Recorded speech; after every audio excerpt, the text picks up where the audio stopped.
Welcome to Pocketful of PD. My name is Crystalline Thomas Davis, and I'm a literacy consultant with more than 15 years of teaching and mentoring experience. I've taught in Ghana, South Korea, and the United States. I hold a master's degree in education from Johns Hopkins University.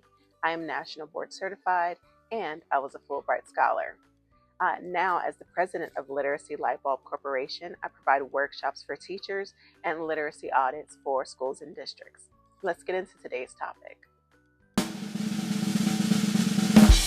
Literacy Lightbulb. So today we're going to talk about strategies that you can use to teach students how to understand theme. And theme is a really kind of tricky one because it's often confused with main idea. And then often students will give you topics as themes, or they'll give you cliches as themes, right? But we want to actually teach students how to form correct themes so that they can use evidence from the text to support it. Right. So our first tip is teaching them the difference between a topic and a theme. So a topic is typically one word, right? So it could be something like friendship or love, right? But that is not a theme. So a topic would be friendship, whereas a theme is a complete universal statement. So it's giving some sort of moral or lesson. So that's the difference between the two. All right. The second strategy is you want to teach them all of the components of a theme.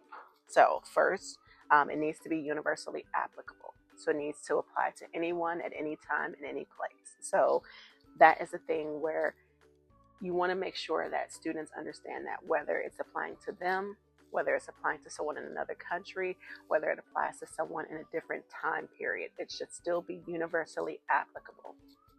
Next, you want to make sure that it provides some sort of moral or lesson.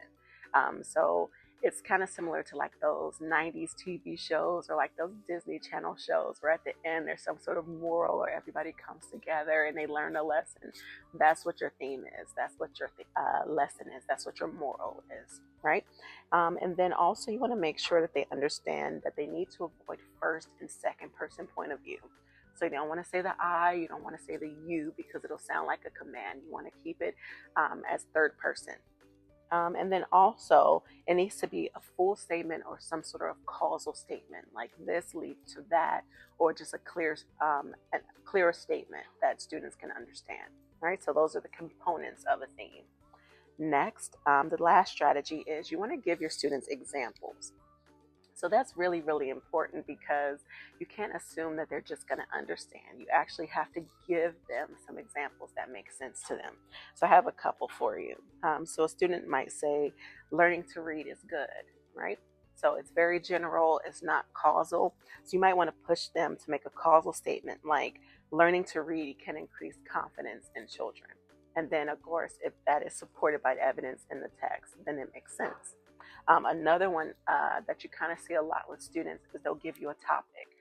So they'll say the theme is friendship, right? No, the theme is not friendship. The topic is friendship. But the theme might be something like friends can make difficult situations easier to bear. So you want to really teach them the difference and give them multiple examples and multiple opportunities to practice, right? So again, those are just a few tips and tricks to help your kids understand and identify a theme and then also to create their own themes. For more tips and tricks, please visit www.literacylightbulb.com. You can also follow us on social media platforms at Literacy Lightbulb Corporation. Thank you. Have a great day.